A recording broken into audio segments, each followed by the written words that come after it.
I would describe it as a mixture of Night at the Museum meets Alice in Wonderland on steroids, meets Goosebumps, meets Lord of the Rings type fantasy.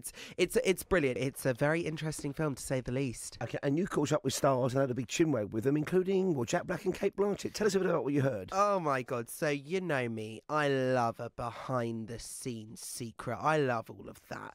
So apparently now, what I've heard, it's kind of a thing in Hollywood at the end of the movie to prank some of your fellow cast members. Yep.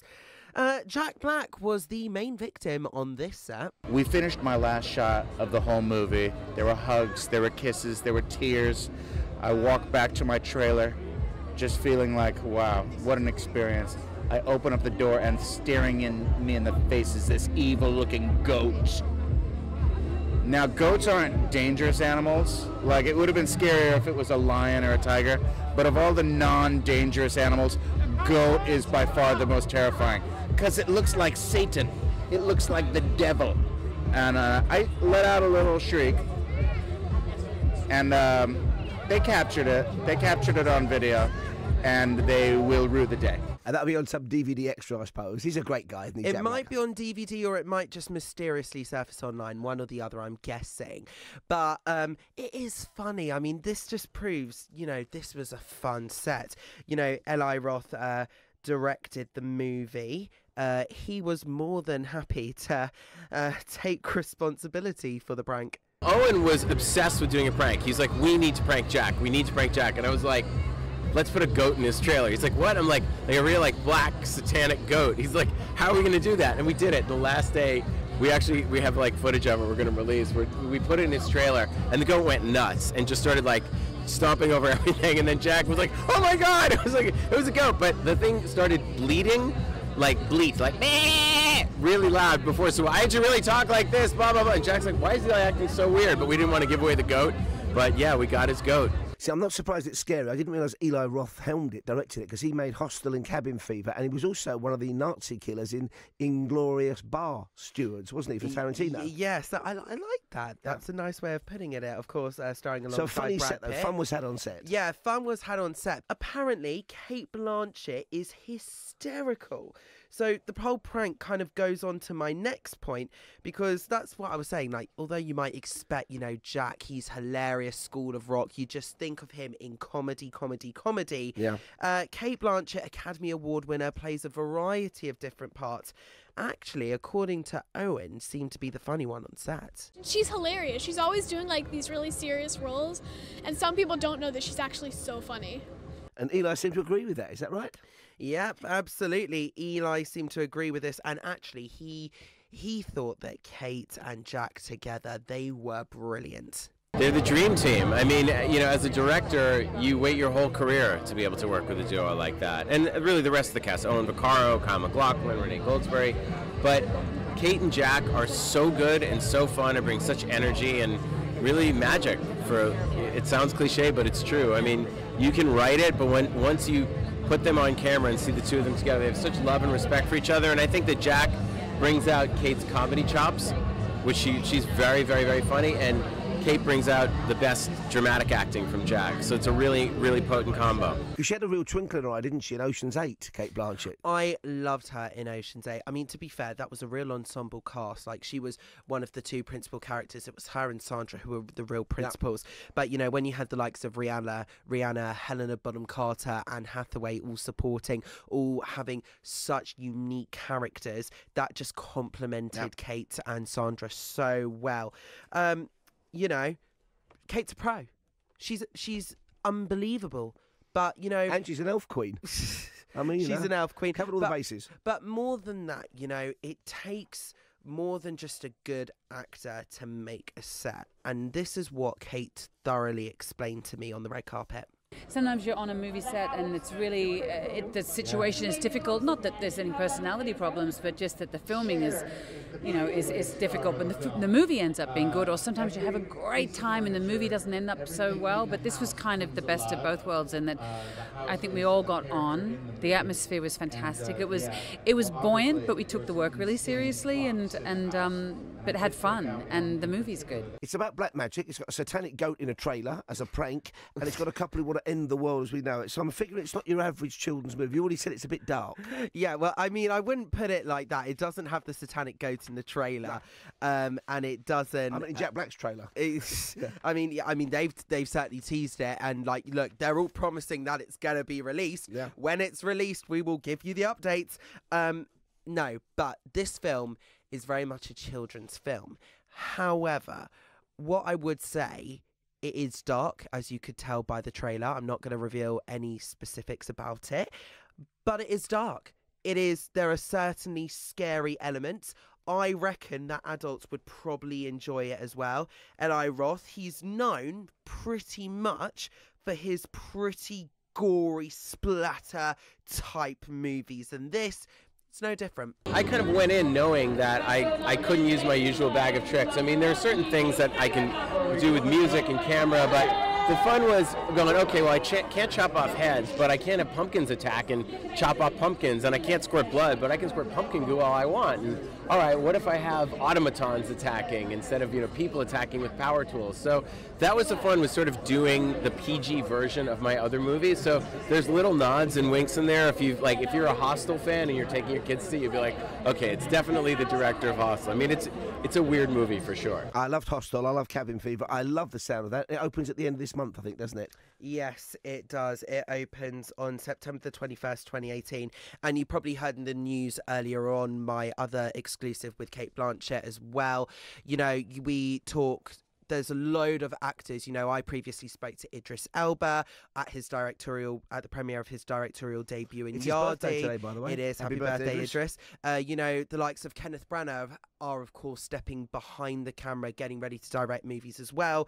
You know, I previously caught up with Kate, and she previously told me that she would direct if the right project came along. So, you know, watch this space. Could we see Kate directing movies? I'm not sure. And now let's turn to a film I'm really looking forward to seeing. It opens this weekend. It's called Hurricane. It's a Second World War movie. Tell us the background, Josh, please. Okay. So, this is a rather surprising movie. It tells the story of Polish flyers who found themselves fighting for their own freedom as they joined the RAF. So, they made the treacherous journey from Poland, France, all of that stuff, coming back to England to work for the RAF. Now, they became such a key component in the Battle of Britain. They became the highest scoring fighter squadron, and they made up 20% of the RAF strength. They shot down over 200 planes. And they're in 303 Squadron, I think, weren't they? Squadron 303. So it's based on the true story. And after the war, of course, we didn't give them much of a thank you, did we? No, we didn't, because after the war, 56% of Brits thought that the Poles should be repatriated, and many who returned to Poland were persecuted, imprisoned, or sentenced to death even. So, tragic way story, to go. because, of course, Poland was divided. We went to war over Poland, but it was divided up between the Nazis and Soviet Russia, which many people forget. And those who went back fell under the dark black hand of Stalin. So you met the cast of this one. Tell us a bit about that, Josh. Yep, so first of all, I spoke to the director of the movie, BAFTA award-nominated David Blair. Basically, this film, it's very much a critic's film. I loved it, of course. It includes moments of action, darkness, but it's also quite fun for the lads drinking. Not that we condone it here on national radio or Everything anything. in moderation. However... Bladderation in moderation. Absolutely. But it does play a big part in the film. And I asked the director... Mr. BAFTA award-winning David Blair, why these light-hearted moments were so important. Obviously, if you're going to do a story about pilots in the Second World War, there's going to be quite a bit of darkness in there at some point. So it was kind of important for me to sort of, to create some kind of peaks and troughs emotionally, and by all accounts, that's what a lot of these guys were like. They weren't. That was the thing that made them so different. There was no collar and tie and rigid uniform in both senses of the word. They actually were quite kind of. They had great fun. Many of them were in their early 20s, of course, and I suppose they were thinking every mission could be their last. It's got That was very much the theme. So it's very much kind of drink tonight, we might be dead by tomorrow. We might die. And there are other things going on in the film as well, aren't there? Yeah, so what the film is, it tackles many themes alongside the heroism, alongside the fight, alongside Squadron 303's story. It also tells the story of some of the women working alongside the pilots in the control room. As we know now anyway, the women were the backbone of the nation throughout World War I and World War II. Stefanie Martini, she starred in Prime Suspect 1973 and previously Cricket House. She's a great actor, I think. One to watch. Oh my God, definitely one to watch. She plays the part of Phyllis Lambert. What I can describe her part as, she's quite ballsy, this lady. Is she? Oh my God, and actually what she proves in this film is that especially the women back working in World War II, they can hold their drink down the same as the lads, if not better. Literally.